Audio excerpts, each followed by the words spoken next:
아실런지 모르겠지만은 2020 미국 대선 레이스가 막을 올랐습니다. 2020 미국 대선 레이스가 막을 올랐어요. 트럼프 형은 이미 출정식을 했죠. 지난 여름에 이미 했고, 자, 트럼프 어게인 또는 민주당의 탈환, 트럼프 공화당이죠. 트럼프냐 민주당이냐가 이제 46대 미국 대통령을 뽑을 날은 내년도 11월입니다. 2020년도 11월이니까 이제 1년이 안 남았어요. 11개월 정도 남았습니다. 지금 뭐 미국 민주당 대선 주자간 TV 토론회가 이미 시작을 하고 있습니다. 경선 과정에 이미 들어갔죠. 자, 이게 어떻게 될지를 보는 게 시작인데 요런 게 재밌죠. 과연 어떻게 될 것인가. 트럼프 형의 지금 1047일 애널리스트 형이 열심히 계산한 모양입니다. 1047일째 지지율 이거 어떻게 계산했지? 한 3년 정도 되는 지지율 보면은 좀 낮죠. 오바마 형, 부시 형, 클린턴 형에 비해서 다 낮아요. 지미 카터 형은 유일하게 안 된 형이니까 이 형을 빼면은 지지율은 조금 다른 형들에 비해서는 낮은 걸 알 수 있습니다. 물론 이제 트럼프 형 같은 경우는 그 샤이 트럼프라 그래서 저 형을 지지한다는 걸 되게 부끄럽게 생각을 하는 면이 있어서 조금 과소평가된 면이 있긴 한데, 자, 그러면은 현재까지 가상투표 결과입니다. 아, 이거 투표방송 같다? 현재까지 트럼프 형과 민주당 후보 누가 나오든 간에 가상투표 결과는 보시면은 전부 다 졌어요. 물론 이걸 절대로 믿으시면 안 돼요. 절대로. 트럼프 형이 2016년에 모든 민주당 후보하고 붙어서 다 졌습니다. 그런데 결론은 이겼죠. 한 4년 전에도 똑같았어요. 다 진다 그랬는데 알고 보니까 나는 트럼프를 지지한다고 말하지 못한 부끄러웠던 형들이 어딘가에 숨어 있었죠. 이렇게 알고 보니 어머 여기에서는 차마 코미디언을 지지한다고 얘기하지를 못했는데 알고 보니까 찍어줬죠. 이렇게 찍어줬던 형들이 있었기 때문에 어쨌건 시뮬레이션 결과는 현재까지는 민주당이 좀 지고 있는 모습인데, 자, 여기서 그때는 뭐 힐러리 누나 압승이라 그랬죠. 자, 봅시다. 우리 미국 민주당의 주요 경선 후보자입니다. 딴 거는 보실 필요 없고요. 뭘 보셔야 되냐면 나이를 보시면 돼요. 지금 후보자 1번 조 바이든, 옛날에 부통령 했죠. 2027년까지 부통령 했는데 나이가 몇 세라고요? 77세예요. 버니 샌더스 얼마 전에 심장 수술 받고 지금 이거는 출마가 문제가 아니라 건강이 상당히 좀 걱정되긴 하는데 심장 수술 받았어요. 나이가 78세. 야, 이런 노땅들한테 도저히 못 맡기겠다. 젊은 피다. 그래서 엘리자베스 워런 가장 급진적인 누나는 70세. 와, 대단하다. 부티 지지형은 조금 이따 말씀드리고, 자, 이런 노인 정치가 너무 마음에 안 들었어요. 럼프 형하고 싸우려니까 노인하고는 뭐하고, 이런 나이 많은 걸로는 참신함이 부족해. 럼프 형한테 질 것 같아. 너희들로는 안 되겠어. 내가 해줄게. 아 하고 등장한 형이 있습니다. 혜성처럼까지는 아니더라도 안 나온다 그랬다가 요즘에 마음 바꾼 형이 있죠. 마이클 블룸버그 형. 아, 이런 정치는 마음에 안 든다. 나왔는데 77세예요. 형도 뭐 비슷한 것 같은데 뭐 그렇게 뭐 마음에 안 들 그건 아닌 것 같은데, 하여튼 새로운 바람을 일으키겠다. 77세입니다. 이게 얼마나 놀라운 나이냐면은 뭐 그럴 수도 있지라고 생각하면 안 되신다는 게, 지난 2016년 트럼프 형하고 힐러리 누나 선거할 때 이슈가 뭐였냐면은 이거였어요. 최초의 여성 대통령 힐러리 누나, 아니면 최고령 나이가 제일 많이 대통령은 럼프 형. 트럼프 형이냐 힐러리 누나냐 했을 때 여성 대통령이냐 최고령 대통령이냐로 싸웠거든요. 그때 가장 그렇게 나이 많은 역대 최고령 대통령이라고 얘기했던 로널드 레이건 대통령이 69세였어. 트럼프 형도 69세가 됐죠. 69세가 그때 최고령 대통령이었는데 지금은 젊은 피가 70세입니다. 이거는 누가 되더라도 거의 지금까지로 보면은 최고령은 깼죠. 당연히 럼프 형은 이때보다 나이를 더 드셨을 테니까. 지금 거의 무조건 최고령 대통령은 기록을 깨는 게 아닌가. 젊은 피 70세가 이게 69세였는데 70세가 젊은 피이기 때문에, 심지어 아까 말했던 뭐 바이든 형이나 우리 버니 샌더스 형이나 뭐 지금 마이클 블룸버그 형은 만약에 된다, 진짜 대통령이 된다 그러면은 내년이잖아요. 내년이면 이거 만입니다. 참고로 만 78세예요. 만 79세고 78세면은 그때 대통령이 11월에 되니까 한 달만 있으면은 80세야. 만 80세. 그때부터 4년이니까 80에서 84세에 대통령을 하실 수 있는. 와, 진짜 이번에 역대급을 넘었죠. 이미 굉장히 연세가 많으신 분들이 후보로 올라와 있는 상황입니다. 자, 그럼 가운데 있는 저 형은 누구냐? 혜성처럼 등장해서 형 이 형이 될 수도 있지 않아요. 피터 부티지지, 머티지지, 부티지지, 하여튼 이 형이 37세예요. 37세. 지금 이제 사우스밴드라는 곳의 시장인데 이 형이 될 수 있지 않냐? 이 형이 사실은 지금 엄청난 바람을 일으키고 있는 정도는 아니다. 아직 1년이 남았으니까. 저 형이 저기 올라올 수 있었던 계기는 이 아이오와라는 주에서 설문조사 결과 이 형이 갑자기 뜬금없이 높게 나와서 1등을 차지하는 바람에 되게 바람을 일으키고 있긴 한데, 뭐 저 형에 대해서는 아직 그렇게 메인까지는 올라온 것 같지 않아서 길게 말씀드리진 않겠지만, 저 형은 좀 요걸로 사실 이슈가 좀 있었어요. 이게 뭐 요즘엔 다양성의 시대니까. 이 형은 그 남편이 계십니다. 표현이 좀 그렇지만 신문기사에 남편이라고 되어 있으니까. 일단 백악관에 들어가시면 이제 퍼스트 패밀리?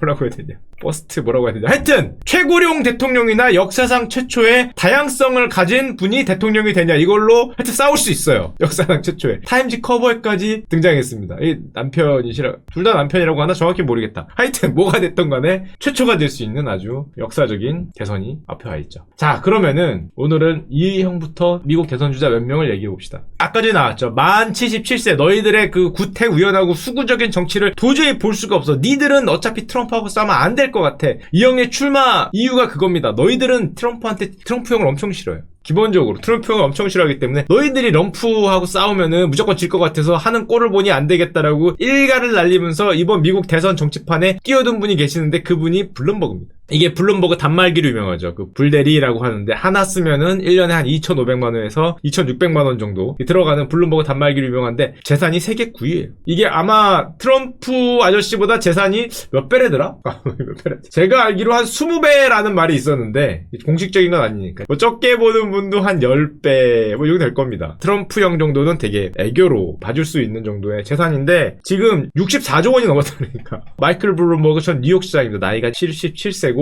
나온 이유 여기 있죠. 안 나온다 그랬다가 나이 들었는데 힘들게 미국 대통령이다 해서 뭐하게 돈도 많은데 했다가 마음을 바꾼 거는 니들은 안 될 것 같아서 민주당 후보들로는 대통령의 트럼프의 재선을 막을 수 없겠다고 판단을 해서 과감하게 나왔습니다. 일단 이 형의 뭐 공약 그런 거는 뭐 굳이 민주당하고 비슷하니까 간단하게 이 형을 이렇게 생각하시면 돼요. 지금까지의 연설이나 아니면 지금까지 해온 행적을 보면은 이 굉장히 싫어합니다. 말하는 거 보면 무조건 싫어. 모든 거를 내가 대통령이 안 돼도 좋은데 너는 안 될 것 같아. 이거에 모든 거를 거시는 분이야.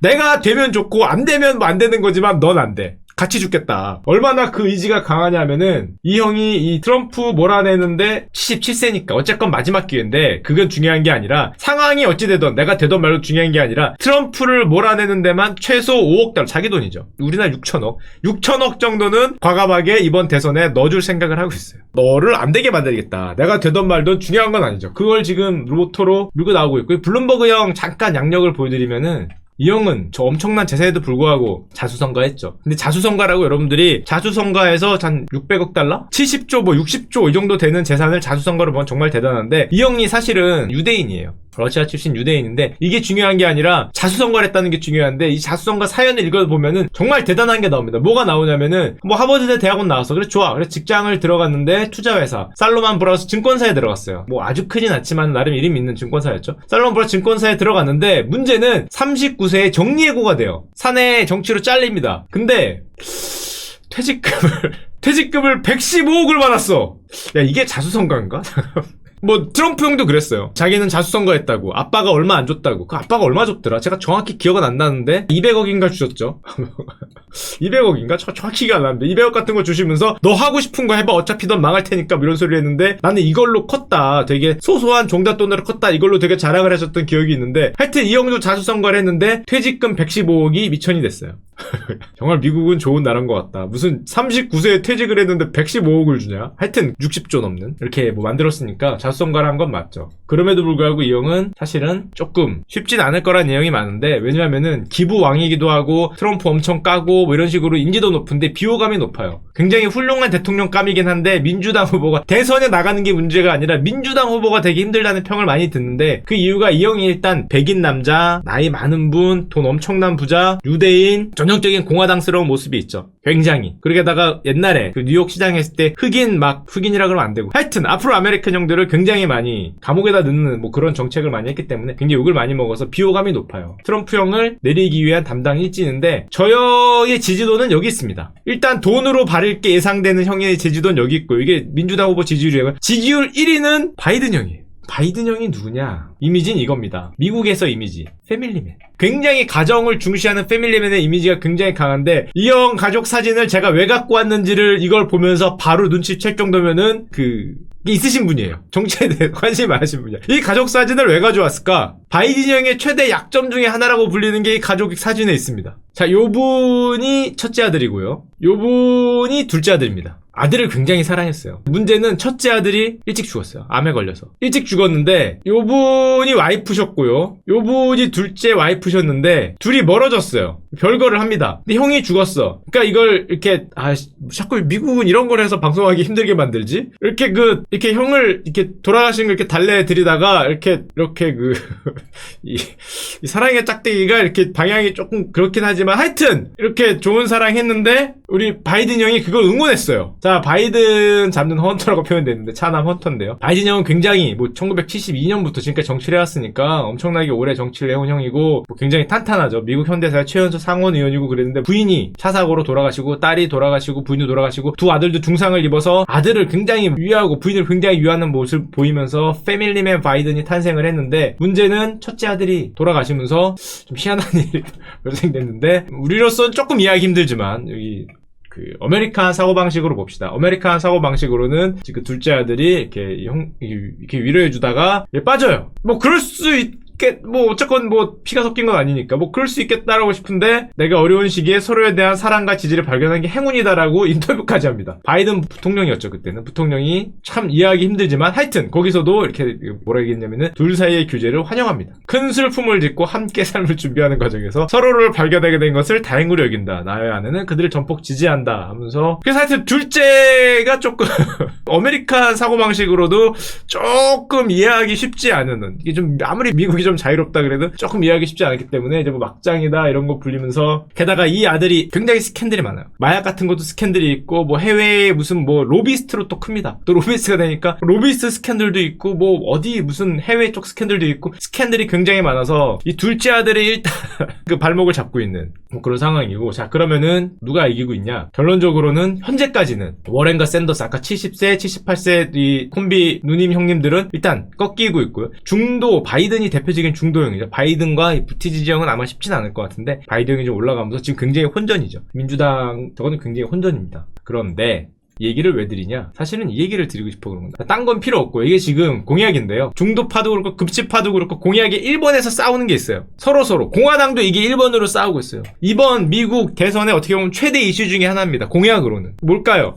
케어예요. 국민 건강보험, 의료 교육비라고 나오죠. 바이든, 부티지, 샌더스, 워렌 전부 다 1번으로 내세우는 게 메디케어, 의료보험을 어떻게 가져갈 거냐가 지금 굉장히 핫합니다. 물론 정부 규제 확대 이런 것도 있지만은 감세냐 이런 것도 있지만은 일단 미국인들이 몸에 가장 와닿게 느끼는 게 의료보험 제도를 어떻게 할 거냐. 이게 현재 굉장히 핫해요. 자, 그럼 요 얘기가 사실은 미국 대선 레이스 얘기하는 오늘의 주제인데 이게 얼마 전에 있었던 미국 하원 의원 선거 결과입니다. 빨간 게 공화당이고 파란 게 민주당인데 트럼프 형이 빨간색이죠. 트럼프 형이 속해 있는 당이 빨간색인데 빨간색이 굉장히 많이 이겼다라고 생각하실지 모르지만 사실은 미국 인구의 대부분이 이런 데 있기 때문에 인구로 따지면은 파란색이 압도적이에요. 땅 넓이로 따지면 근데 여기는 아시는 분 아시지만은 여기는 콘벨트잖아요. 이렇게 소 몰고 다니고 이런 데고 여기는 이제 옥수수 심고 그런 데기 때문에 인구가 많이 없어요. 인구는 전부 다 이쪽에 몰려있는데 그쪽에선 파란색이 많이 이기고 있죠. 사실은 2016년 3년 전에 미국 대통령 선거를 보면 기억이 나시는 분들 있겠지만은 트럼프 형이 이기긴 이겼는데 총 득표수는 유명했죠. 클러리 누나가 많았어요. 이게 이길 때 너무 크게 이기고 아슬아슬하게 진 데가 많아서 결국 선거인단에서는 트럼프 형한테 졌죠. 지금 제가 이 까만 선을 쳐온 게 있습니다. 이걸 왜 쳤냐 하면 여기가 사실상 핵심지대로 많이 불려요. 무슨 소리냐면은 미국 선거는 여기는 거의 파란색이에요.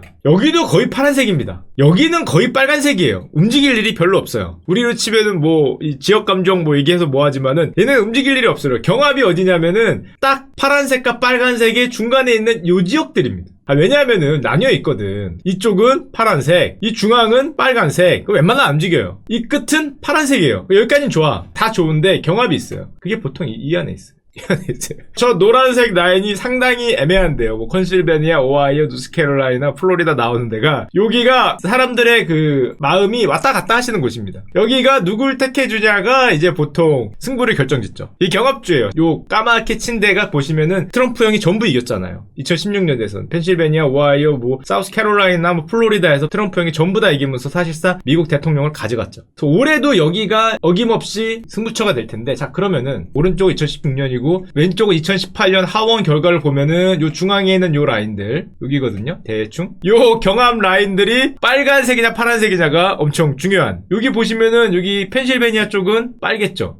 근데 플로리다 쪽은 파란색도 이렇게 있는 것 같고 이쪽 약간 빨간 게 애매하긴 합니다. 자, 그러면은 일단은 뭐 미국 트럼프 공화당의 주요 정책은 뭐 첫 번째가 이제 당연하게 여러분들 다 아시는 트럼프 형이 했던 기존 정책이 1번이 법인세율을 깎았어요. 기억나시죠? 기업들의 세금을 낮췄어요. 이게 대표적으로 공화당, 특히 트럼프 형이 한 업적? 아니면 정책 중에 하나인데 법인세율을 내리고 대신이라고 표현하면 좀 이상하지만은 최상위층, 가장 돈을 잘 버는 분들의 소득세도 줄였어요. 세금을 줄인 거죠. 세금을 줄였다는 말은 정부에 들어온 돈이 줄어드는 겁니다. 자, 그리고 두 번째, 이게 중요한 것 중에 하나인데 전임 오바마 아저씨가 했던 오바마 케어를 폐지하겠다. 이게 지금 굉장히 논란입니다. 이게 1번이고 이게 2번인데 뭐 1번은 니들이 뭐 정한 거니까 2번 오바마 케어 폐지에 지금 전 미국이 들썩 하고 있죠. 뭐 아래는 똑같은 거니까 보호무역주의 당연히 했고요. 중국을 두들겨 팼고 TPP 당연히 태평양 이거 탈퇴했죠. 이민은 당연히 반이민 정책을 가고 있고 기후에너지 파리 기후협약 최종적으로 탈퇴했어요. 기후에너지 그딴 거 관심 없죠. 이민 들어오는 거 강경하게 바뀌었고 지금 이게 이미 지금까지 해놓은 트럼프 대통령과 공화당의 주요 정책인데 민주당은 당연히 반대예요. 아까는 저기는 부유세 최상위 계층 세금을 줄였죠. 민주당은 부유세를 늘어야 된다. 돈 많이 버는 사람들 세금을 걷어서 R&D라 써야 된다. 소득세를 올린다. 반대로 법인세율 너희 왜 낮췄어? 다시 올려야 된다. 기업들 돈 많으니까 정부로 갖고 와서 정부가 대신 써줄게 하는 거를 세제 혜택으로 올리고 있고 헬스케어에서도 굉장히 싸우고 있죠. 공화당은 없앤다 그러고 민주당은 계속하겠다는 거고 무역에서도 당연히 TPP 환태평양 이 정책을 하겠다. 현 이민 정책을 바꾸겠다. 이민 정책도 개선하겠다. 파리 기후협약에 재가입하겠다. 완전히 반대죠. 공화당과 민주당의 정책이 갈리고 있습니다. 자, 그런데 현재 트럼프 정부가 그럼 어떻게 됐냐? 일단 재선이 될지 안 될지 알아보기 위해서 알아보면은 트럼프 정부가 최근에 문제가 되는 게 몇 개 있습니다. 워낙 좋은 건 아니까 미국 경제가 좋은 건 누구나 아니까 안 좋은 걸 몇 개 보여드리면은 아시는 분은 아시죠? 트럼프 정부가 감세를 많이 했잖아요. 법인세율을 낮추고 돈 많은 최상위 계층의 소득세를 낮췄기 때문에 감세를 많이 해서 재정 적자가 엄청나게 커졌어요. 1조 달러를 돌파했습니다. 2019년 뉴스인데 연방정부 재정 적자 1조 달러. 우리나라는 얼마입니까? 1200조 원을 마이너스를 냈어요. 와, 깨먹어도 적당히 깨먹어야지. 진짜 천조국이죠. 세입이 한 300조 되는데 쓴 게 4500조를 썼어. 그래서 플러스 마이너스가 마이너스 1200조가 났습니다. 자, 저게 저렇게 재정 적자가 커지니까 당연히 럼프형 입장에서는 뭐를 줄여야겠죠. 정부가 너무 손실이 많이 나니까 무역 적자를 막아야겠다 이런 생각을 해요. 그래서 무역 적자 어떻게 막으려고 했어요. 우리도 다 알고 있죠. 막 관세 매기면서 중국이나 한국이나 일본같이 미국의 흑자 내는 국가들한테 막 협박을 하잖아요. 이런저런 협박하고 니네 관세 폭탄 매긴다 해서 엄청 두들겨 패서 무역 적자를 없애려고 그랬는데 결론이 어떻게 되는지 아십니까?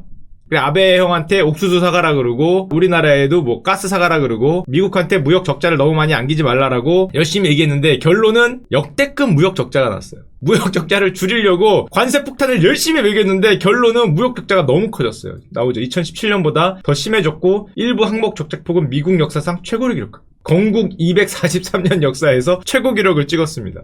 아니, 중국에 그렇게 무역 흑자 많이 낸다고 관세를 때리면서 중국으로부터 수입을 줄이려고 그러는데 왜 이렇게 적자가 많이 났을까? 간단하죠. 미국이 너무 잘 나가서 그래요. 이게 무슨 소리냐? 아니, 미국 경제가 너무 탄탄하고 사람들이 돈도 많이 벌고 막 실업률도 낮고 돈도 많이 버니까 경제 호황이 왔어. 그러다 보니까 막 삽니다. 너무 잘 나가서 자기 혼자 잘 나가니까 달러 가치도 세지고 1년 반 2년 전에 기준금리도 혼자 올리고 그러니까 미국이 너무 잘 나가니까 돈이 자금이 다 미국으로 몰려요. 달러도 강해질 것 같고 미국 뭐 해외 상품 수입에 대한 수요가 증가해요. 나 홀로 돈을 너무 많이 잘 나갔기 때문에 돈도 몰리고 수요도 좋아지고 미국이 나 홀로 호황을 즐기는 사이에 미국 상품 수입은 다른 나라 수요는 감소하고 미국만 좋아지니까 지금 미국 무역 적자가 역대급 적자가 났어요. 이게 좋아야 되는지 나빠야 되는지 모르겠는데 하여튼 미국 경기는 굉장히 활성화됐고 지금 미국이 뭐 제2의 호황기다 뭐 잘 나가고 있는데 그런 잘 나가는 와중에는 무역 적자 마이너스, 재정 적자 마이너스. 한마디로 말해서 돈을 외부에서 들어와서 지금 떠받치고 있는 모습인데 이게 어디서 많이 본 내용이죠. 무역 적자와 재정 적자가 동시에 적자로 간다. 이게 어디서 많이 들은 내용인데 요런 단어를 조금 연세 있는 형들은 어디서 많이 들어보셨을 거예요. 쌍둥이 적자. 외부에서 돈이 들어와서 미국의 호황을 이렇게 떠받쳐주고 있는 거잖아요. 사실은 우리들이 돈을 내서 미국의 호황을 떠받쳐주고 있는 건데 트럼프가 호황인데 요런 쌍둥이 적자라는 말이 어디서 많이 나왔죠. 그쵸? 역시 연세 있는 형들은 다 아실 걸로 저는 의심하지 않았습니다. 역시 형들이야. 다 아시잖아요. 이게 처음에 원조형이 있죠. 쌍둥이 적자 우리가 교과서에서 배운 형 있잖아요. 쌍둥이 적자의 원조형. 트럼프 형이 노골적으로 레이건 형의 뭐 정책을 따라한다는 거는 더 이상 비밀이 아니니까 너도 나도 다 아는 사실이니까 정책 자체를 메이크 아메리카 그레이트 어게인도 레이건 형한테서 갖고 온 거라고 몇 번 말씀드렸죠. 아예 모토까지 갖고 왔으니까 레이건 형의 정책을 그대로 따라하니까 쌍둥이 적자도 그대로 따라 요것도 그대로 따라왔습니다. 참고로 레이건 대통령 아저씨 시대가 미국이 힘이 거의 최고였던 시대죠. 이때도 미국이 전 세계 1장으로 올라가는 소련하고 G2, 2장이었다가 소련을 칵 날리면서 1장으로 올라가던 시대가 이 시대인데 이 시대에도 역시 쌍둥이 적자가 굉장히 커졌죠. 뭐 그때 얘기를 잠깐 다시 드리면 혹시라도 모르시는 분들은 이거 다 아시죠? 소련하고 미국하고 G1, G2 하는데 에라이씨하고 원펀치를 날리려니까 교과서에서 많이 배웠던 뭐 군비 정쟁 같은 거 하면서 재정 적자가 마이너스로 떨어지고 마이너스 떨어지니까 돈을 또 빌려야 돼요. 그러니까 미국 금리를 올려서 돈을 많이 끌어오고 그런데 미국이 금리가 올리니까 전 세계 돈이 다 미국으로 들어가고 미국만 잘 나가니까 미국으로 들어오고 미국 달러가 세지고 반대로 엔저 현상, 엔화가 굉장히 약해지니까 일본이 수출이 엄청나게 잘 되면서 레이건 시대에 일본 수출이 미친듯이 잘 되고 결국엔 소련을 날리면서 레이건 형이 승자로 들어섰죠. 그래서 G1의 시대가 열리긴 했는데 미국 원장의 시대가 열리긴 했는데 뭐 그런 쌍둥이 적자가 굉장히 크게 발생됐던 게 레이건 형 시대죠. 이 소련 형이 죽고 나니까 그 다음 칼날이 일로 갔다는 건 이제 다 아시잖아요. 소련 형이 죽었을 때까지는 그때까지만 해도 일본을 팔면은 뭐 미국을 살 수 있네 뭐 이런 소리 하면서 희희낙낙하다가 이 형이 가니까 그 다음에 이 형도 갔죠. 아 나의 시대인가 하고 소련 형이 가니까 좋아했다가 그 많이 나왔던 플라자 합의로 맞으면서 핵펀치를 맞으면서 잃어버린 20년이 30년인지 쭉 빠지게 된 그 시대가 여기에 있는데 뭐 미국 입장에서는 솔직히 할만했죠. 재정 적자가 엄청나게 났지만 무역 적자도 이렇게 엄청나게 커지고 재정 적자도 엄청나게 커 쌍둥이 적자가 났지만 결론적으로는 이때는 적이었죠. 냉전이니까 콜드 워였으니까 적을 물리치고 미국이 뭐 G1으로 가는 그 판돈치고는 뭐 그럭저럭 할만했던 뭐 그런 결과였습니다. 자, 그 당시에 주식이 어떻게 됐을까? 레이건 시대 때 요게 궁금하시지 않습니까? 저렇게 재정 적자, 무역 적자를 엄청나게 내면서 결국엔 소련을 때려갖고 G1이 되고 뭐 인플레이션으로 막 금리도 막 올리고 일본 두들겨 패고 그래서 결론적으로 뭐 우리는 뭐 그건 모르겠고 증시는 어떻게 됐을까? 2배 올랐어요. 2배 올랐어요. 결과는 짭짤했습니다. 그 모든 빚과 뭐 엄청난 돈으로 쏟아부어서 결국 적을 죽이고 미국을 과시한 결과는 달콤했죠. 결론적으로 이 2배가 오르는 그런 멋진 시대가 됐는데 자 그러면은 미국 대선의 핵심인 의료제도 얘기를 잠깐 보면은 오바마 케어가 뭐길래 이렇게 서로 싸우느냐 이겁니다. 미국 국민들의 보면은 최대 이슈 중에 하나인데 정부와 기업이 분담해서 보험이 없는 무보험자 3천만 명의 건강보험 가입을 의무화한다. 의무화했는데 안 할 수가 있으니까 니들이 건강보험에 안 들면은 개인이나 기업에 벌금을 부과한다. 그래서 미국 국민의 95%를 건강보험 혜택을 준다. 이게 우리가 보면은 굉장히 당연해 보이잖아요. 우리나라는 국민의료보험이니까 이거 뭐 당연한 거 아니냐. 의무화 당연하고 당연히 들어가야지. 야 건강보험 혜택 받는 거 당연한 게 아니냐라고 생각을 하는데 자 보시면은 미국의 건강보험 미가입자 수가 2013년에 5,700만이었대. 그리고 보면은 오바마 케어를 실행하니까 3천만 명 정도가 수혜를 받죠. 2,600만까지 내려갔는데 만약에 오바마 케어를 폐지하면은 뭐 다시 돌아가겠죠. 그럼 이 나라는 건강보험이 없냐? 미국의 건강보험까지 우리가 정확히 알 필요는 없으니까 대충 봅시다. 대충 있긴 있어요. 뭐가 있냐면은 뭐 미국에 사시는 분들은 굉장히 잘 알겠지만 메디케어라 그래서 나이가 많은 사람, 어떤 조건이 되는 사람 이런 사람들은 국가가 보장을 합니다. 있어요. 미국도. 메디케이드라 그래서 소득이 낮은 사람들, 저기 가장 소득이 낮은 사람들은 역시 국가가 보장을 해요. 그러니까 메디케어에 속하거나 메디케이드에 들어가면은 이거는 이타이틀이라 그래서 자격이 되는 거죠. 어떤 자격이 되면은 국가가 보장을 하는데 문제는 나이가 이렇게 많지 않거나 이 메디케이드 조건이 그렇게 만만한 게 아니어서 이 두 가지 조건에 다 안 들어가면은 개인이 의료보험을 해야 돼요. 우리나라랑 다르게 굳이 논문에서 따오자면은 이런 표현을 씁니다. 국가 의료보험 체계가 없어요. 그러니까 사적 의료보험을 내야 돼요. 자기가 내면 됩니다. 뭐 내면은 뭐 굉장히 높은 혜택을 받을 수 있어요. 그러니까 아까 메디케어, 노인과 장애인을 빈곤층 빈곤층 의료보험인 메디케이드에 속하거나 아니면 아예 저소득층이 되는 건데 여기에 들어가거나 아니면은 사적 의료보험을 하거나 이 두 개를 하면 되는데 그거 못했을 경우가 문제가 생겨요.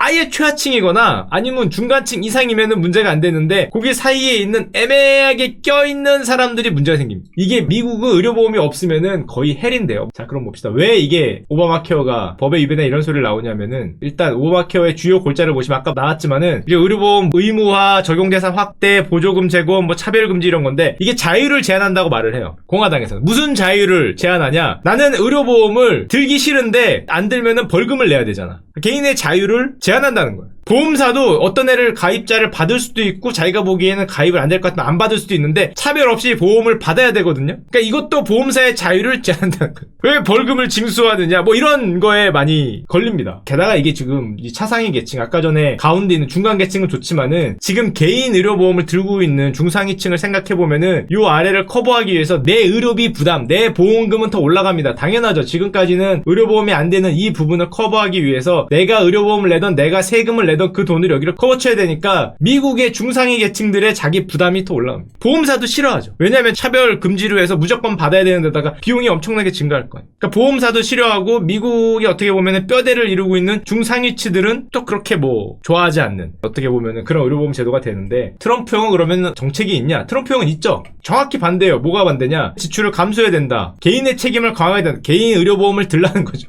여기 뭐 이건 뭐 제가 논문을 하나 갖고 온 건데 쭉 보시면은 HCA가 트럼프형의 트럼프 케어인데 트럼프 케어는 반대죠. 오바마 케어는 고소득층에 세금을 부과해서 차하층에다가 지원을 해주는 건데 트럼프 케어는 반대죠. 이런 방향이 반대입니다. 여기는 사회 취약층에 대한 의료보험 가입대에 대한 지원을 줄이고 미국의 중심을 이루고 있는 건강하고 부유하고 세금 잘 내고 적법하게 미국에 있는 사람들한테 혜택을 줘야 된다는 거를 트럼프 케어가 좀 밀어붙이는 경향이 있죠. 자, 그러면은 우리가 흔히 생각하기에 미국 하면은 의료비가 미쳤다고 생각을 많이 하시잖아요. 미국은 국내 총생산의 18% 굉장히 높죠. 보건의료, 국민 의료비의 비중이 일반적인 선진국이 10에서 12% 안 되고 우리나라는 뭐 6% 좀 올라갔겠죠. 그래봐야 한 7, 8% 할 것 같은데 미국은 나홀로 18%를 쓰고 있어요. 그러니까 보건의료비를 엄청나게 많이 쓰고 있습니다. 왜 많이 쓰고 있냐면 당연하게 이거 사적 의료보험 제도이기 때문에 개인이 내야 되기 때문에 미국은 천문학적인 돈을 여기다가 쓰고 있죠. 개인이 내야 되니까 당연히 올라갈 수밖에 없는 구조인데 자 그러면은 이게 OECD 국가들의 의료 관련 지출에 대한 그래프인데 미국만 압도적으로 높은 걸 볼 수 있어요. 뭐든지 엄청나게 비싼 거죠. 자 그럼 미국에 살면은 저렇게 비싸갖고 제대로 받지 못하는 거 아니냐 이런 생각을 하실 수 있는데 사실은 그렇지 않습니다. 왜 그렇지 않냐면은 굉장히 뭐 제가 뭐 미국에 살아본 건 아니지만 뭐 쭉 읽어보니까 미국에서 의료보험이 있으면 싸요.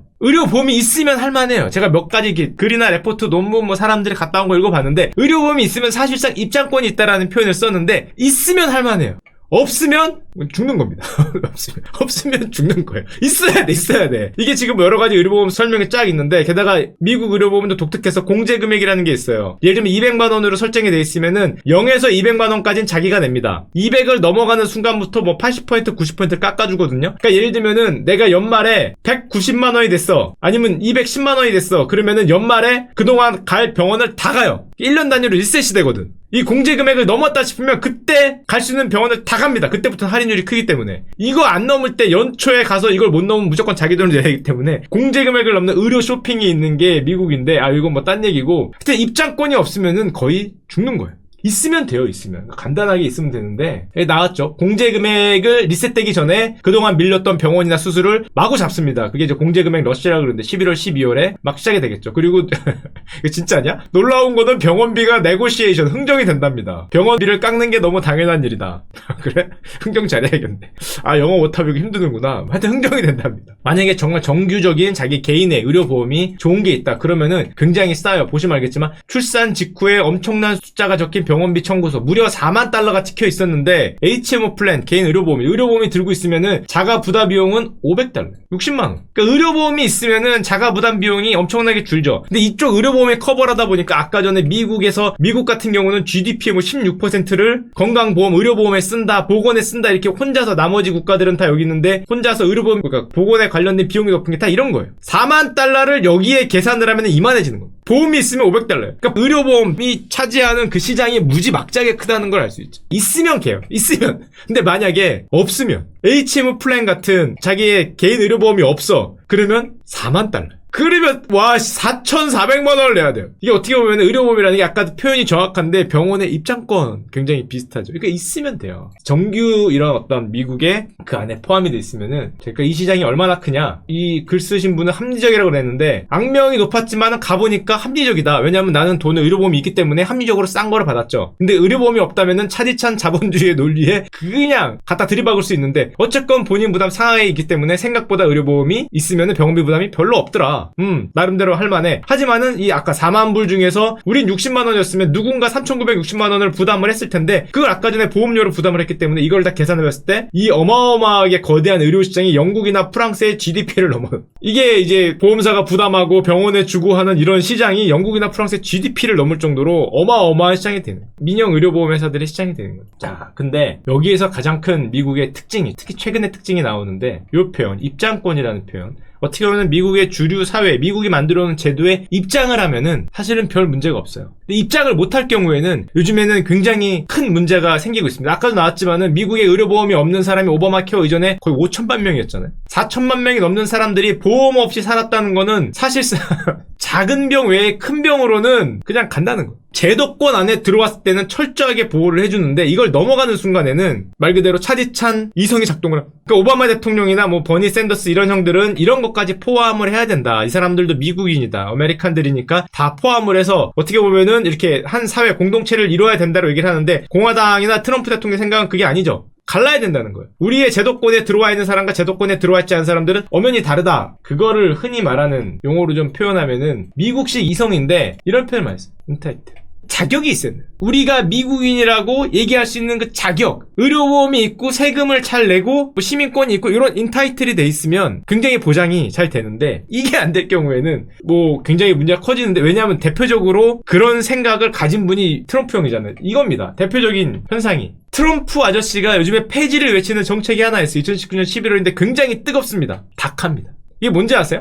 뭐 디폴트 액션 뭐 쭉 있죠. 차일드 유드 얼라이브스 프로그램이라고. 이게 뭐냐 하면은 옛날에 불법 이주한 부모를 따라서 미국으로 건너왔어요. 막 3살 때, 뭐 7살 때, 뭐 10살 때, 뭐 이럴 때 건너옵니다. 이럴 때 건너와서 학교도 미국에 다니고 직장도 미국에 있고 사실상 미국인이에요. 정식 미국인은 아니지만은 오바마 대통령 같은 경우에는 사실상 뭐 부모가 들어와서 미국에서 컸기 때문에 미국인으로 어떻게 인정을 한다 그래서 다카라는 프로그램이 있습니다. 이게 무슨 프로그램이냐면 16세 이전에 미국에 도착해 30세 미만이 5년 이상 미국에 살았고 뭐 고등학교를 졸업했고 뭐 현재 군인이고 뭐 이러면은 다카 자격을 얻을 수 있어요. 다카가 뭐냐면은 시민증을 준다는 게 아니라 2년 단위로 갱신이 가능한데 미국에서 거주 자격과 취업 허가를 줍니다. 한마디로 거주를 하고 미국에서 취업을 하면서 살아갈 수 있는 자격을 준 게 다카라는 제도인데 트럼프 아저씨가 이걸 폐지한다 그랬거든. 한 70만 명입니다. 그러니까 트럼프형 입장에서는 이 70만 명은 자기네들 인타이틀된 그게 아니라는 거죠. 자기들 내 제도권에 들어와 있지 않은 그거에 대해서는 추방하겠다. 이게 뭐 맞고 틀리고의 문제가 아니라 나뉘는 거예요. 뭐 민주당 같은 경우에는 다카 같은 경우에는 사실상 미국인이기 때문에 뭐 시민권까지 주긴 뭐하지만은 미국에서 일하고 살 수 있는 거주자격과 취업허가를 줬는데 이젠 이거를 금지한다는 거죠. 이 군인이라고 나온 거는 아마 그 군인을 하면은 이 다카 자격 주고 뭐 그런 게 있었을 거예요. 프로그래밍. 이걸로 굉장히 티카타카 말이 많은데 미국 연방대법원이 2020년 6월 정도에 최종 판단이 나옵니다. 이게 판단이 나오면 실제로 다카가 폐지될 경우에는 저 70만 명이 전부 다 불법 체류자로 쫓겨날 수가 있어요. 현재 뭐 이제 그런 상황이죠. 자, 그리고 이런 자격에 대한 트럼프나 공화당 형들의 인식을 볼 수 있는 게 이런 거죠. 미국 멕시코 간의 국경 장벽을 800km 건설을 완료하겠답니다. 2020년 말까지. 지금 건설하고 있어요. 이게 실제로 이거 만들고 있습니다. 이게 농담처럼 말했죠. 농담 아니었어요. 저 형은 한다면 하시는 분입니다. 지금 받고 있어요. 철제 박는 거 보이죠? 멕시코가 돈을 내서 저거를 박을까라고 생각을 했는데 일단은 전용을 해서 이렇게 받고 있습니다. 거의 천리장성을 이렇게 와 대단하다. 이거를 뭐 800km 가르고 있는 거죠. 트럼프 형의 콘크리트 지주지에는 뭐 러스트벨트 다 아시죠? 굉장히 쇠락해 있는 디트로이트나 그쪽에 백인 노동자 형들이 있는데 이 형들이 생각하기에는 자기들은 그 안에 있는 어떻게 보면은 그 미국이라는 그 안에 있는 보호받아야 될 대상이니까 자기들을 보호해달라. 그래서 트럼프 형이 주로 얘기하는 게 불공정 무역행위 중국을 때리면서 백인 노동자 우리들의 일자리를 찾아주고 실제로 일자리를 찾아줬죠. 실업률이 내려갔기 때문에 물론 트럼프 형이 잘해서 실업률이 내려간지에 대해서는 많은 의견이 있지만 어쨌건 결론적으로 뭐 셰일가스가 좋건 미국 경기가 좋건 실업률이 내려가 있기 때문에 백인 노동자 계층에서 지지율은 아직도 엄청납니다. 게다가 자기네들 일자리를 뺏으러 올 것 같은 어떤 불법 이민자, 히스패닉 형들, 뭐 멕시코 쪽에 장벽 세우고 이러니까 저쪽의 지지율은 엄청나게 높겠죠. 아직도 높아요. 자, 그러면은 여러분들 관심이 있어 하는 거는 이걸 거 아니에요. 트럼프 형이 지금 대통령이 있을 때 S&P 500에서 이익 증가율 가장 주가가 많이 올랐던 게 당연하지만 에너지입니다. S&P 500 지수보다 오버됐던 게 주로 경기 소비, 미국인들이 소비하는 거. 그 다음에 에너지. 산업재는 미국에서도 스스로 이제 만들기 시작했으니까 이쪽이 굉장히 좋았고 안 좋아진 거는 당연히 금융이 안 좋죠. 보험회사 같은 경우에 저거 떠안으라니까 싫어하고 금리 내려가니까 보험회사 같은 게 안 좋고 헬스케어도 아까 전에 얘기했지만은 별로 안 좋고 에너지 사업자가 좋아졌는데 이건 재미로 보세요. 만약에 민주당이 되면 뒤집히겠죠. 사람들에게서 주식할 때 이 얘기를 많이 민주당이 되면은 지금 뭐 메디케어 포 올 해서 더 강화시킨다 그러니까 헬스케어 서비스 같은 게 당연히 더 오를 거고 청정에너지 산업 에너지 산업이 반대로 죽고 청정에너지 산업 이쪽이 당연히 뜰 거라고 생각을 많이 해요. 자 그런데 중요한 거는 우리 아까 전에 얘기했듯이 이 형이 누구를 많이 따라했냐 이 형을 많이 따라했잖아요. 주식 증시도 이 형 때 아까 얘기했지만 2배가 올랐습니다. 자 우리 레이건 형이 재선에 성공했는지 성공 안 했는지 혹시 아세요? 레이건 형은 어떻게 됐을까? 그 결과 쌍둥이 적자 났고 뭐 미국 경기는 좋았지만 적자는 엄청나게 나왔고 뭐 G1이 되는데 성공은 했고 뭐 이런저런 일이 많았잖아요. 주식은 2배 올랐고 당연히 레이건 형은 성공했죠. 저 형 8년 하셨죠. 압도적으로 성공했죠. 재선 가능성 얘기하면서 쭉 얘기했는데 경제가 워낙 좋았고 주식시장이 워낙 좋았기 때문에 결론은 빚으로 물론 바쳤다 이런 표현 쓰지만은 뭐 그거는 뭐 아직 영원히 갚고 있지 않기 때문에 빚으로 바치고 말고 현재가 좋았으면 됐었어. 물론 뭐 중간에 총 맞는 일도 그때가 지금도 많은 사람들이 요 팍스 아메리카나 미국이 가장 강했던 시기 중에 하나로 생각하기 때문에 아직도 미국의 호황기로 얘기하면은 레이건에서 클린턴 시대를 얘기하는 분들이 많죠. 지금도 트럼프 형이 굉장히 욕을 많이 먹는데 어쨌건 경제가 굉장히 좋고 S&P도 뭐 쭉쭉 올라갔고 1년 남았지만 1년 동안 어떤 일이 벌어질지 모르겠지만 현재 기세를 이어가면은 아직은 민주당 후보들에 비해서 지지율이 낮긴 한데 가능성이 높아 보이긴 하죠. 누가 보더라도.